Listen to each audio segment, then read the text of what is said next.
कई वर्षों बाद देश में महाकुंभ का भव्य आयोजन हुआ है। इन सबको लेकर तमाम लोग, जो यूं कहे करोड़ों लोग आस्था की डुबकी लगा रहे हैं, लेकिन उस आस्था पर सवाल खड़ा हो गया। कांग्रेस के नेता प्रमुख मल्लिकार्जुन खड़गे का एक बयान सामने आया है, जिसमें उन्होंने आरएसएस और बीजेपी के लोगों को देशद्रोही बताया है। उसके साथ साथ उन्होंने कहा कि क्या डुबकी लगाने से गरीबी दूर होगी।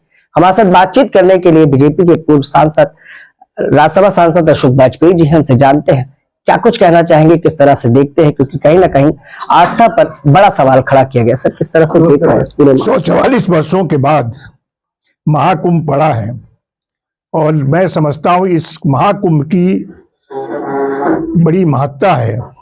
एक बार उसमें संगम में डुबकी लगाने से जो मान्यता है कि तमाम सारे पाप धुल जाते हैं, लेकिन जिन लोगों का भारतीय संस्कार से, भारतीय संस्कृत से कोई वास्ता नहीं है, जो केवल राजनीति में अनर्गल बयानबाजी करके राजनीति में बने रहना चाहते हैं, ऐसे लोगों के इस तरीके के गैर जिम्मेदाराना बयान, जो कि एक किसी राजनीतिक दल के प्रमुख के रूप में देना, जहां 100 करोड़ से अधिक आबादी जो सनातन संस्कृति को मानने वाली है, भारतीय संस्कृत से जुड़ी हुई है, उनकी आत्मा को आघात पहुंचाने के अलावा और कुछ नहीं कहा जा सकता है।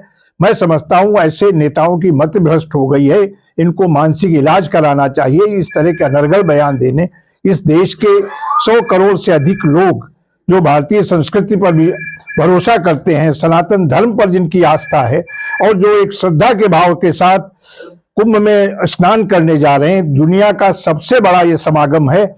10 करोड़ से ज्यादा लोग अभी तक कुंभ स्नान कर चुके हैं और कल मौनी अमावस्या के दिन संभावना है कि 8 करोड़ से ज्यादा और लोग डुबकी लगाने का काम करेंगे।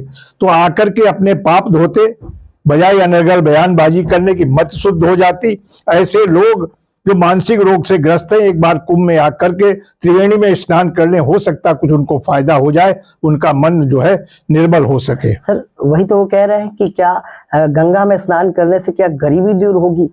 गंगा में स्नान करने से आपका मन शुद्ध होगा।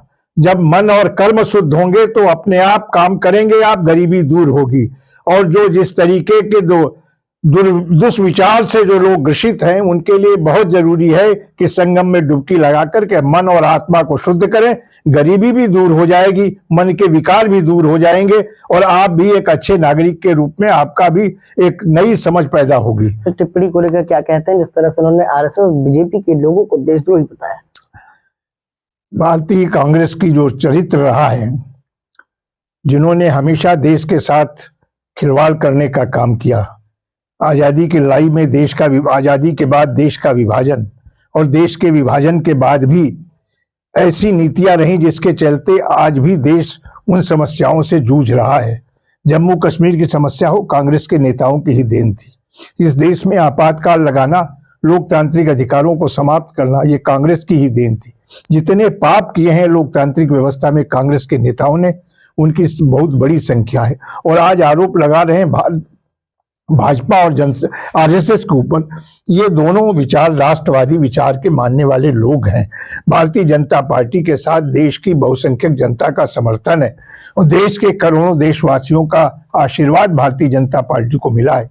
और कांग्रेस अपने इन्हीं विचारों के कारण आज हाशिए पर चली जा रही और धीरे धीरे कांग्रेस देश से लुप्त प्राय हो रही।